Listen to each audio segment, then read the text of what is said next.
Podcast Network. Doesn't it? Oh, it did. Joe Cox with an up and out. Wide open. Touchdown. Israel Troop. Snap to Young. Drops back. Pressure from the edges. He throws near sideline. And it's intercepted. Intercepted. Keely Ringo at the 21. Off he goes. 40, 50, 45, 40, 35, 30. Near sideline. Breaks the tackle. 20, 15, 10, 5. Touchdown. Touchdown. Touchdown. Georgia. Good evening, neighborhood. How about them dogs? 32, 18. Let the celebration begin.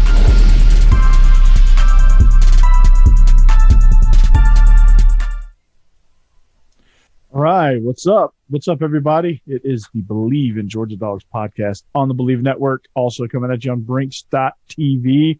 As you can see, I'm flying solo tonight. Israel is he's in the midst of moving from Albany to Valdosta, and he's doing some things related to that. So it's going to just be me tonight, unless he wants to jump in. I think he's out and about in South Georgia, so I think the reception where he is a little spotty anyway. So if he jumps in, great. If not, hope everything goes smooth, and we'll catch up with him next week. No worries. But like I said, we are the Believe in Georgia Dogs podcast. You can follow the show on all social media accounts at Believe in Dogs. You can follow me at Coach Corey Burton on Instagram. Follow Israel at Troopstar28 on all social media platforms. So he's a really great follow on Twitter if you haven't already. Do yourself a favor, go follow my man Troop, and read his tweets and follow along with him. He's one of the most interesting Twitter follows. Him and Stephen Willis are probably two of my more interesting Twitter follows. I live my social media vicariously through them, so it's it's a lot of fun, and it's been a lot of fun hosting with Troop. So go give him a follow. So we are presented by Betonline.ag. The NBA Finals is here. And our partners at BetOnline continue to be the number one source for all your betting and sports info. You can find all the latest odds, news, sports developments, including this year's basketball, NBA Finals, Celtics or Warriors, who you got. I'm going to talk about that here in a little bit. The NHL is in the conference finals. Major League Baseball, also fighting news, and even next season's early NFL futures. It's never too early for NFL, right? So, head to the website, use your mobile device to sign up today. Receive your 50% welcome bonus on your first deposit. Just use our promo code BELIEVE, BLEAV, to get your bonus and get into the action. BetOnline, it's where that game starts, man. Okay, so lots to talk about. Action-packed show. Wish Israel was here. Like I said, miss him already. But SEC meetings happening in Destin, Florida this week. There's a lot of scheduling things out there. There's a lot of things that the ADs, the school presidents, the coaches, the league commissioners, everybody involved within the Southeastern Conference. It's everything they're talking about is out there. There's a lot of ideas floating around. A lot of it's centered around what as a conference, what are we going to do with our new scheduling template? Are we going to go to a 8-game? Are we going to stick with an 8-game? Get rid of the divisions? I think the idea is getting rid of the divisions. I think that was the main thing, because I think one of the primary issues with the SEC and with a lot of the member institutions is that SEC clubs don't play each other enough. You have your 6 divisional games, and then you only have your 2 crossovers. You play 8 conference games. 6 of them have to be within your division that you play on an annual basis. You don't get to play everybody but like once every 12 years. And then when Texas and Oklahoma comes in, that'll even, if they stick with the same model, that'll stretch out even further. Like the fact that Texas A&M has been in the conference since 2012, they have not hosted Georgia, is insane to me. We've only played once. That once was in Athens in 2019 in an absolute monsoon of a game, absolute mess of a weather game. So I think, listening to some of these proposals, I think whichever one they decide to go with, I think they're both good because you're going to play teams more frequently. You're going to play all the teams in a tighter window, which is great for the rest of the conference. It's great for competition. It's great for these schools to go and visit other places, like Oklahoma will get to go to Athens on a more regular basis, right? Or they'll get to go to Gainesville on a more regular basis, or, vice versa. South Carolina will get a chance to finally play at Texas and get to see Austin more than just once every 14, 15 years. So I think it's ludicrous that that's the case. But the conference commissioner, they're starting to do something about it. They're starting to look ahead, which is very, very proactive of them. They're starting to kick around ideas now so that when the time comes, they can hit the ground running with it, and they can have something in place to where all the member institutions, albeit it's not going to be perfect, but all the member institutions are going to be in agreement, and they can have something they can propose to Oklahoma and Texas and say, hey, look, you come into the league, here's what it's going to be, rock and roll. So I'm for it, but let's get into what the ideas are. So I mentioned getting rid of divisions. Okay, so what is that going to do for scheduling? Well, you still have to figure out how to crown a champion, and with there being 16 teams in the conference by the time this new format hits, you're never going to get a full champion that plays everybody. Like, you don't have enough games to play a round robin, right? You're not the Big 12, who has 10 schools, and you can play a nine-game conference slate and play everybody in your league. Like, it's just not going to happen. Like the Big 10, they have divisions. I could see the Big 10 going to something like this too. That'd be interesting. But you're never going to play anybody. So the fact that the fact that it's going to make everybody in this perfect scenario, there is no perfect scenario. So you're left with two solutions. You have a single table. You're left with two solutions: 8 conference games with 1 permanent opponent, or 9 conference games with 3 permanent opponent and 6 rotating. So you're either going to have 7 rotating and 1 permanent with 8, or 3 permanent, 6 rotating on a yearly basis. And I think both these models are great. It really just depends on what you look at. Like, is there schools that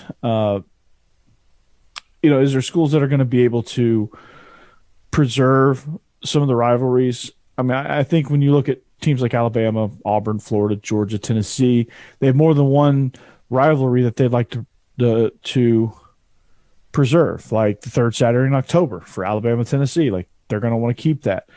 Georgia, Auburn, Georgia, Florida. Those are 2 rivalries right off the top of my head that I want to see those games every single year, because Georgia, Auburn is the Deep South's oldest rivalry. They've been playing, I think, 120-something years now, and that would be a tough one to lose, honestly. That'd be a tough game to lose on an annual basis. But on the flip side, if you go to that 1 permanent, you'll play Auburn every other year. So you'll play them twice in a 4-year cycle, home and away. So you're not losing it like you would lose it now, whereas you're not going to see it for another 12 years. But again, you don't get that annual, hey, we're playing Auburn this year, we're going to get excited, we're going out to Jordan-Hare, or they're coming to Athens and things like that. But again, to make the schedule better, is it worth the sacrifice? Yeah, I think it would be worth the sacrifice, but to me, I think the best model is the 9-game model, where you have 3 permanent opponents. Now, if you listened to our show last night, SEC After Dark, that is the audio version. If you follow my social media, the audio version is out. It is on the Beast of the East channel. But what we did was we looked at it, we mapped it out. Steve, Jake, Jeb, and I, we mapped it out, right? So on this little sticky note is the 3 permanent opponents for every school. Now you're probably looking at it going, what in the hell is that chicken scratch? But it is, we mapped it out to what we think it would be, what we proposed that it would be. Now this to me would be great, because you get a lot of these permanent matchups are great, are always must see TV. Like Ole Miss has three really easy permanent opponents, right? LSU has three really easy permanent opponents. Like it's a no-brainer, right? Texas has three right out the gate, no-brainer. Like that those games are going to be top billing. So to me, I think that's the best option. I really do. So like looking at Georgia, okay, because this is Believe in Georgia Talks podcast, so that's where we're going to start. So you look at Georgia. Now, the third game is kind of tricky because Tennessee will have already had their three opponents. So like some of the factors are like if the other teams in the rivalries have those available slots, which Tennessee does not. So they would not be in the three. Although I think a lot of Georgia fans would like to see that as a permanent opponent. It's just not going to happen. So for Georgia, the obvious one is Florida. The obvious one is Auburn. Now, the third one is really interesting to me, but for the East Georgia fans, like the ones living in Augusta, the ones living on the coast, down in Jekyll and stuff like that, those might be more Florida haters. But I think a lot of people that border South Carolina or in that part of the state will tell you that South Carolina is a rival, and you don't realize that until you lose to them. Go lose to South Carolina, then see how much of a rival they are. They hate us. They get up for our game. That is a huge game in Columbia, South Carolina, I promise you. So that would be a great permanent opponent. You play South Carolina every year. Probably open up your conference slate with them, where they usually are. Sandstorm, early September. It's hell's waiting room at noon. Truth will tell you, it is a tough place. So, and South Carolina doesn't have a whole lot of natural rivalries. This fits, right? So now let's on the flip side. Let's look at South Carolina now. All right. South Carolina's got Georgia. You're probably going to look at South Carolina taking on Missouri, okay? And then you're probably going to look at them taking on Mississippi State. Now, the Mississippi State one is an odd fit because South Carolina's got to go somewhere. Mississippi State's got to go somewhere. Like Mississippi State doesn't have three rivals because they're just not relevant. Same with South Carolina. They're just not – they just need somewhere to go. That would be an interesting matchup. Like that's something that like you wouldn't see a whole lot now. But I think, if Mike Leach has some staying power, Shane Beamer has some staying power, these are two really interesting ball clubs, I think that would be a great matchup. And then you rotate the rest of them through. Every other year you play the rest of the league, right?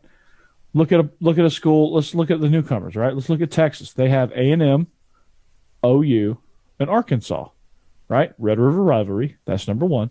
A&M, the in-state rivalry. A&M does not want any part of that, but who cares? It's an in-state rivalry that they need to play. Like, come on. And then you have Arkansas, a very, very old Southwest Conference rivalry right there. Boom. Just easy. Like, you can do that very easily. Like, if you do the one rival game, you don't get the A&M Texas game. You don't get the Arkansas game. You only get the Red River game. And you get A&M every other year. You get Arkansas every other year, which is not bad, but it's certainly not as great as having them every year with the 9-game conference model. Kentucky, like theirs is interesting, right? They get Vandy. They get Mississippi State. The other team was kind of a mystery on who they would have. Maybe Mississippi State, perhaps. I don't know. I don't know who they would have. That was the only school I was like lost for, like trying to figure out who they would have. So let's see, Arkansas. Yeah, I don't know. That's a tough one, but Kentucky is one that intrigues me as well because who are their natural rivalries, right? Vandy's got Ole Miss, Tennessee, and Kentucky, right? Then you have, I guess maybe Florida. No, Florida would draw Tennessee. Florida would be Auburn, Georgia, Tennessee. That'd be a tough road, right? Alabama, maybe? No, Alabama's got Iron Bowl, Tennessee, and LSU. Right? LSU's got Ole Miss, A&M, and Bama.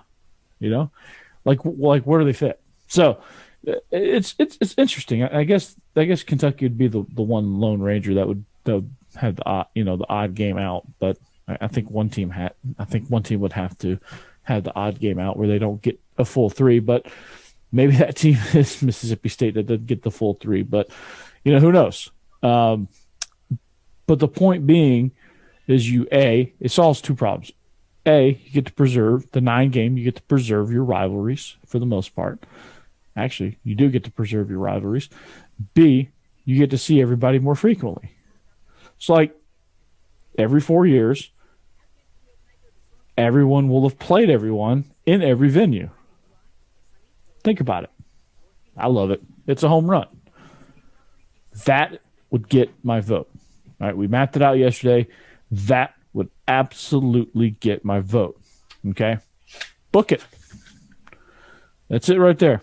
That is the answer right there. Right there. Look at that. Look at that chicken scratch.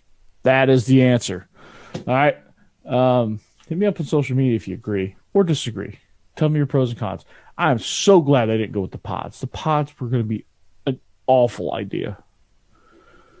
Right. Pods are going to be an awful idea. But this is pod-esque. This is like the best of both worlds. But you get a single table. I think you're in good shape there. All right. That's the scheduling thing. Okay? That's the scheduling thing. So that's like the biggest thing coming out of the SEC meetings, other than the Jimbo Saban drama that's been squashed. So I like it. I like it a lot. And not the drama, but I like that it's squashed. I like that they I like that they finally figured it out. But that's what it is. So what's next, shall? Georgia baseball. Okay, Georgia baseball. Somehow, Alabama did not make a regional, but Georgia and Ole Miss did. I'll take it, right? I'll take it. But they after a one and done in the conference tournament, the Bulldogs are having to shake off their disappointment, right? We talked last week, disappointment, right? And they're having to shake that off, and they're having to now. They made a regional, so they play tomorrow night, or they play tonight. I guess as you're listening to this, they play later on tonight. They play in Chapel Hill at Bryson Field at Beauchamp Stadium, Chapel Hill at the University of North Carolina. They're in the Tar Heel Regional with VCU and Hofstra, the other two teams, with UNC and Georgia. So they are looking. This is the first ever meeting between. They play Friday at 7. They play VCU. They will be rolling Jonathan Cannon up there to start the game. He is a right-handed pitcher, 9-3, 3.62 ERA. Certainly something to be proud of. But what needs to happen for this Georgia team is honestly something that we have talked about, something that Troop and I have been talking about, which is the approach at the plate. Like, the pitching has been fine, and oftentimes the pitching has been good enough to win a college baseball game. Now you look at it and you're like, well, they were down 5-1. That's pretty good in this game, right? Metal bats, ball flying out, that's pretty good in college baseball. Like, that's not a huge lead. And you just have no approach at the plate whatsoever. And that's probably the biggest key for this Georgia team is you got to go up there. You got to take advantage of your at-bats. You got to get deep into counts. And you've got to go up there with a purpose, not just trying to smack it out of the yard. You have to say, okay, I'm going to use the entire field, right? It's like the air raid principle in football. I've got to use the entire field. I've got to get runners on base. And in order to get runners across the plate, they have to get to first base first, right? Then they have to get to second. Then they have to get to third before they get home. So how am I going to move them over? Any way possible. Got to put the ball on the ground. Got to put the ball in the gaps. Got to drive it somewhere. Not try to hit home runs, but just try to put it in play really hard. If you can do that, and when they've done that, because they've done that at times, I think you're in good shape. I think you're in good shape. Also, I think the 9-day break, will get this bullpen healthy, especially Jack Gowan. He's the closer. He's a senior and a co-captain. He's had time to heal up a little bit. I think they've had time to regroup. I think that's going to be important as well. So, hopefully that this break will have gotten them reset. I just think they've just been sluggish, honestly. The bullpen's been inconsistent. Like I just mentioned, the approach at the plate has been baffling. Like there hasn't been one. I've been trying to figure out what they're doing, and I think they're just playing. They're trying to play guerrilla ball, which there's very few teams in this. There's very few teams in the country right now that can play guerrilla ball. This isn't old school LSU. This you have to, like what Tennessee does. Watch Tennessee. And this is not a Tennessee show, and I'm not here to beat the drum about the Vols, but watch them play baseball, right? They had their emotions in check in the tournament. They were locked in. They understand that, hey, we have a couple starters that can pop in the high 90s, and we have a closer that comes in throwing straight 105 gas. We just need a few runs. So we're going to get those runs however we can get them. We're going to play small ball. We can play long ball. We can play whatever we need to play. That's how they think. That's how Tony Vitello thinks. That's how they plan. They have an approach. Like they understand this. They understand situational baseball. They know. And for teams to be successful, that's what it's got to be. Like the teams that get back to what baseball is. This is kind of like the early 2000s NBA, where it's like you get the ball to your star player and everybody gets the hell out of the way. That's what baseball's become. Just get up there and just play home run derby. See who can hit the most out of the park. Like that's not how like you end up swinging and missing. You end up rolling the ball over, or you end up popping up, and that's not good. And I hate when teams do that. It makes it unwatchable. Right? Makes it unwatchable. So, the winner of the North Carolina Regional will play the Oklahoma State Regional Champion, which features Oklahoma State, Arkansas, Missouri State, and Grand Canyon. That will be the Super Regional. VCU earned. They won the A10. They won their conference there. It was their third title since joining the league, which is really good for them.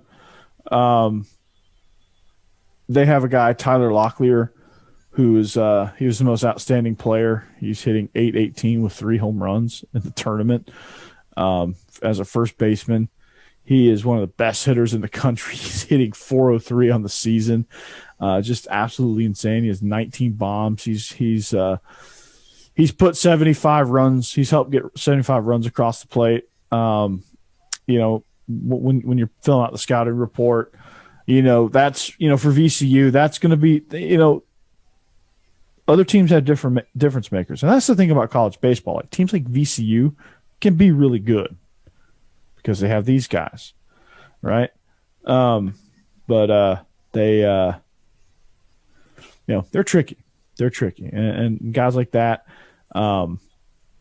he can certainly clear the bases, but they also, they play small ball really well. They make your defense make plays. And as you can see, when Georgia's defense is put in these pressure cooker situations, sometimes, and a lot of times with a lot of teams, but in Georgia's case, they make mistakes. They throw the ball away. They bobble it. They drop it. Balls sneak through. So it's tricky. Plus, they've got a lot of different guys that, have a variety of different pitching styles. That can be tough too. You can go from an over the top right-hander throwing 92 to this left-hander that throws sidearm and has a really good sinker. Like, you have a variety of different guys that throw from a variety of different arm slots. It makes it really tough as well. So that's kind of the makeup of their team. They don't make it easy, right? They don't make it easy, but it is certainly, obviously you would think SEC versus Atlantic 10. You would think that's the case, but if Georgia comes up and thinks they can just waltz out there, put their helmets on the ground and say, "Hey, bow to us," that's not going to happen. VCU is going to be really, really good. North Carolina certainly, they're hosting a regional, so obviously they're pretty good. And then of course, Hofstra, they're not going to go down without a fight. I mean, they're the 4 seed, so they're likely just, a sacrificial lamb. They're in it just to get some postseason reps. But again, you can't take anybody too lightly. But VCU is not a great matchup because they are one of those mid-major teams that just right now they just have a really good makeup of ball players, and I really like what they do, and I really, really think this Tyler Locklear kid can do some damage if you let him. So, that's kind of the preview for that. You just gotta look for that. So the 5 keys to wrap up this baseball talk. The 5 keys are as such. Bullpen's going to have to get healthy. All right, they're going to have to be more consistent as well. They're going to have to take smarter at bats. All right, can't lead the league in strikeouts. You got to be smarter than that. You got to find the balance between aggressiveness and recklessness. Georgia hasn't done that. All right. Issuing free passes on the flip side, Georgia, the pitching staff has to cut down on the walks. And some of the bullpen guys, some of the down the road bullpen guys, like guys that you probably wouldn't think of are getting called on a regular basis, they're going to have to step up as well. You're going to have to get some solid innings out of them because down the stretch, you're going to need it, especially if you want to make a run. You're going to need every person in that dugout and every person in that bullpen. So those guys are going to have to step up. Here's how the schedule shakes out. Game 1 is at 2. North Carolina takes on Hofstra. Game 2 is at 7 on Friday. Georgia VCU. Saturday, the loser of Game 1 plays the loser of Game 2 at 1. The 2 winners will play at 7. So you're hoping it's a Georgia-North Carolina game Saturday night. Sunday, you'll have an elimination game from Game 3 and Game 4. So the winner of Game 3 will get second life to take on the loser of Game 4. Loser goes home. Winner of Game 4, winner of Game 5 will play each other. And then there's a Game 7 if both teams are undefeated, and because it's double elimination. So it's a 7-game set Monday. That'll happen Monday at 6, and that'll determine the region champion. So there's your baseball news.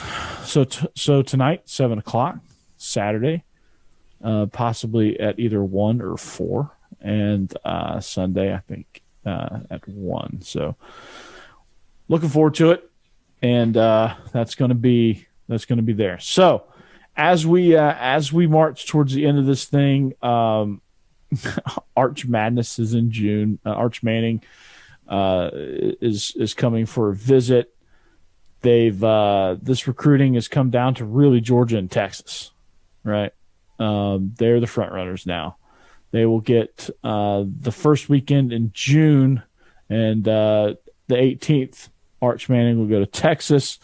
Todd Monken and Buster Faulkner have done a tremendous job. Those are the 2 on the coaching staff that have really done the best with Arch Manning and the Manning family. So you look at those relationships to see if Arch Manning will in fact choose the Bulldogs, which Uncle Peyton, I'm not sure Uncle Peyton's going to be ready for that red and black, but who knows, right? But that's a little update there. The scheduling stuff. Ingram is granted a waiver for basketball. Jalen Ingram, he received a waiver that allows him to be eligible because of a tear of his ACL, so he gets a medical red shirt. So that'll be a good boost for the basketball program. Super Cario Quindo is coming back. That's huge. The freshmen are moving in. most of the freshmen that weren't early enrollees, they are moving in. So it's really good, really exciting. It lets you know that football season is right around the corner. The freshmen are moving in. Basketball's moving in the right direction. Mike White has hit the ground running, and he's done a tremendous job so far. So I'm excited. But the last thing on the agenda, all right, is the NBA Finals. Warriors Celtics. Game's probably happened. Game is just now tipping off as we speak. So I think when you look at this matchup, you have to, it's pretty obvious that, a lot of people are saying, well, it's going to be, it's going to be Warriors in 4. It's all about the Warriors, yada yada. But in reality, like, this is not a slam dunk. Honestly, it's not, because you look at the way the Celtics have played. Like, the Celtics are supposed to get swept by the Heat. Like, the Heat were the overwhelming favorite in they were obviously the number 1 seed. So you look at the matchups and you have to think that there's something there. Like, I'm checking in on the game live, so you got a free Chipotle ad there if you could hear that. But it's at halftime right now. But it's been a really good game. Steph Curry, what he brings to the table, I think is, not only the 3-point shooting but the facilitating. Golden State's down 2 at halftime. They're hanging in there. Boston's hanging in there. Boston is certainly not an easy out. I think this is going to go at least 6. Worst case scenario, I think I like the Warriors ultimately because I think their shooting ability is going to come in handy. I think they're just going to overwhelm them with Steph Curry and Klay Thompson and what they can do on the perimeter. Andrew Wiggins is having a postseason of his life, finally playing to that number 1 pick that he was. And I think that's gonna overwhelm the Celtics in the end. I think the Celtics are very streaky. But the Celtics are very good about getting to the basket. They're very good in defense. They're very good toughness-wise, fundamental-wise. I think they do a lot of great things. But I think just when you look at what Golden State brings to the table, I think that's, you kind of got to look at the overall game. And I think it's not a phenomenal matchup for the Celtics and what Golden State does well versus what the Celtics do well, which is fine. It happens. So, but anyway, that is my thoughts on the NBA Finals. My official take is going to be Warriors in 6. A lot of people are probably going to say Warriors in 5. You can have that. So that's where we stand. So, and that's going to about do it for us right now. Like I said, if Troop was here, we would probably go back and forth more. If you haven't seen the Georgia all-white uniforms, please go on Twitter. Look at those. Those are they are phenomenal. It's a white helmet with 3 stripes, white jersey, white pants. Do not make this mistake Jeb made last night in Googling Georgia all-whites. Because you're going to get nothing to do with uniforms, and you might get on some lists. So don't do that. Certainly don't do that. But go check out those uniforms. Man, those are so sick. So, but we are, like I said, we are the Believe in Georgia Dogs podcast. Find us on YouTube. Subscribe. If you look on my profiles, you will see a link tree that will take you everywhere you need to go. Spotify, Apple, wherever you want to find your podcast. It'll link you to the Believe site and our Believe profile. It'll link you to YouTube. It'll link you to a lot of different places. Basically, wherever there's a chance to find me, my link tree will take you there. So please find me on social media and then go to that link tree and then subscribe. Leave a comment. Leave a rating. Make this part of your weekly repertoire. Make this part of your Friday listen. You're sitting at the office. You're pecking away at the keyboard.